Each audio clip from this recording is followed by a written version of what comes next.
So hey YouTubers, this is Mark, and I'm going to show you our homegrown pork chops. I mean, we literally grew this from farm to table, our farm to our table. So let's start off with that. So this is our pork chops here.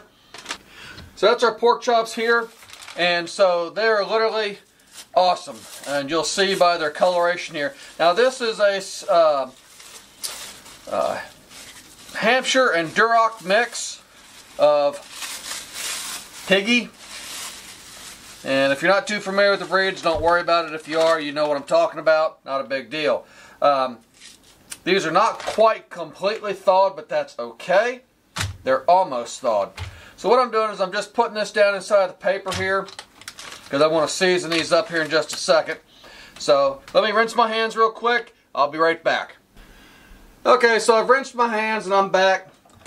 First thing I want to bring up is when we cook our pork chops, we basically use the whole pig when we do it. This is bacon grease. So we siphon it off and we reuse it. This is used to cook the pork chops so they don't stick to the cast iron skillet. People go, oh my God, you're putting grease in the skillet. Well, yes, we are. And it's damn good and tasty. So put yourself a nice little dollop of bacon grease in and let it heat up in the skillet. That is just basically going to keep everything from sticking. From there, we're going to add our seasonings. So this is basically just Montreal steak.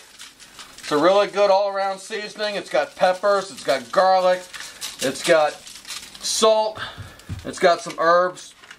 It's a great seasoning. Go ahead and salt them down. Be liberal about it. You want to crust it over them. Make sure it's kind of patted in. The reason we're doing this now while we're waiting for that grease to melt up is this salt is soaking into the meat and it's drawing the moisture. Well, drawing that moisture is also going to make it moist when it cooks. I know that doesn't sound really like what it does, but it is. So anyways, we're going to let this heat up. We're going to let this sit a few minutes. I'm going to go ahead and wash my hands again, and I'll be back with you. Okay, so we're back.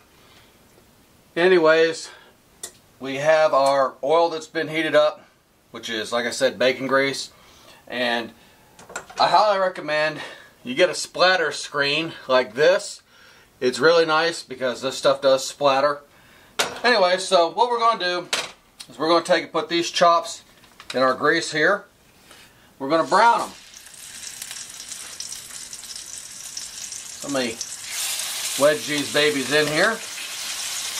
Now, by the way, we cut our chops, or we actually have them cut since we don't have the processing equipment. But we have them cut 1.5 inches, 2 inches thick, which makes a wonderful juicy chop. Let me talk a second about from farm to table. We have our farm, our homestead. We raise our own food. We do this because we don't want antibiotics. We don't want any of the GMOs in our food. We don't want any soy in our food. We want naturally raised and cared for food. So, by doing this ourselves, we're able to get the quality that we're looking for. It's not hard to raise your own pigs. It's not hard to raise your own chickens, and it's not hard to raise your own cows. It just takes a little bit of space. You can do it in as little as 2 acres. You don't need to have a huge farm. We just happen to have 160 acres. But you can do it on a very small scale, what they call micro farm. If you're interested in that, leave a comment.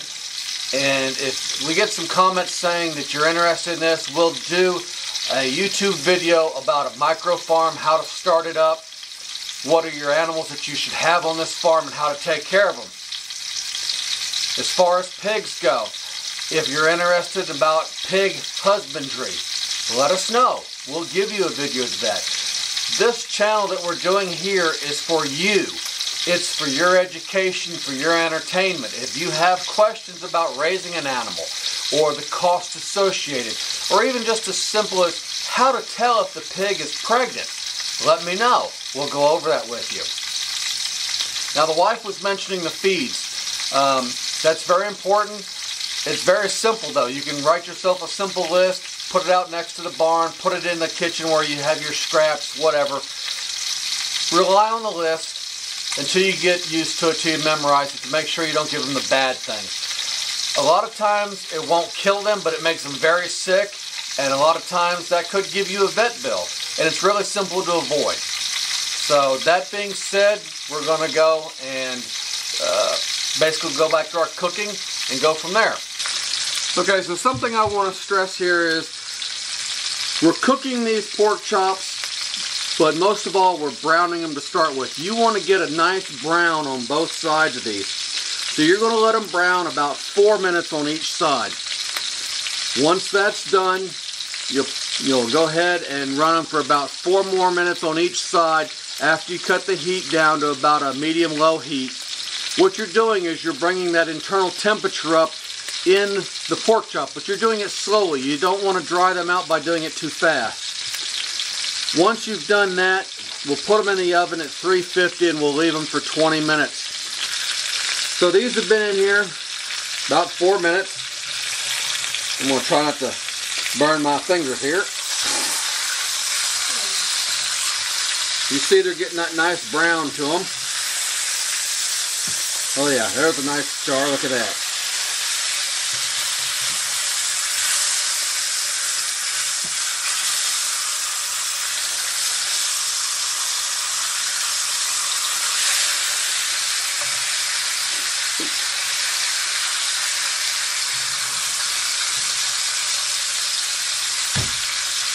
Okay, so you see the browning coming up there. We'll go ahead and continue to brown for another 3 or 4 minutes on this side. Then we'll flip them over, we'll reduce the heat, we'll cook them another 3 or 4 minutes per side, and then we'll put them in the oven for 20 minutes, and we'll go from there. Okay guys, so basically I just flipped these. Like I said, 3 or 4 minutes on one side. You see the nice golden brown working up here. They just got flipped. We got another 3 or 4 minutes, and then we'll flip them again, and I'll talk to you about that. So I'll see you here in just a minute. Hey guys, so it's been that 3 or 4 minutes. We'll go ahead and flip these one more time for now.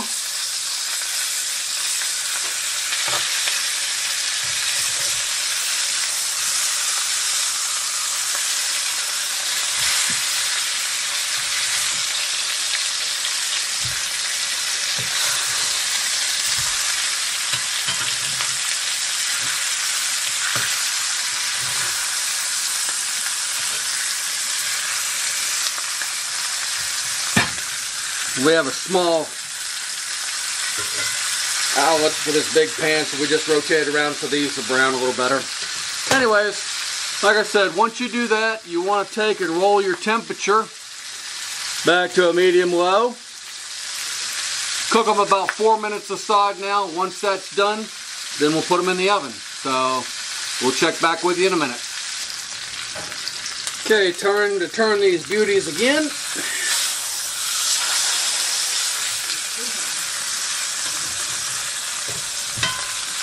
Oh yeah, that's a beautiful chop.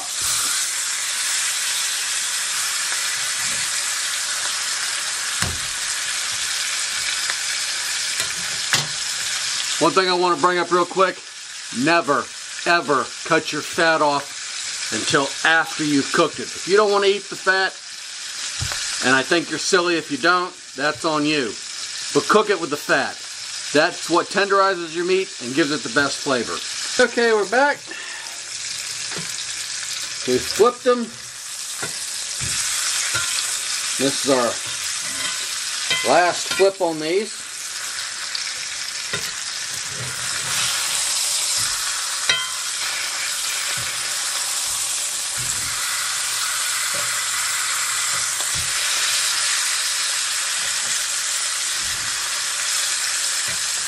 So,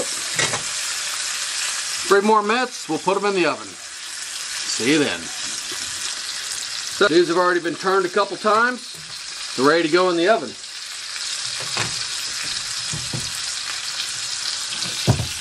Take the whole thing, Shove it in that oven. 20 minutes.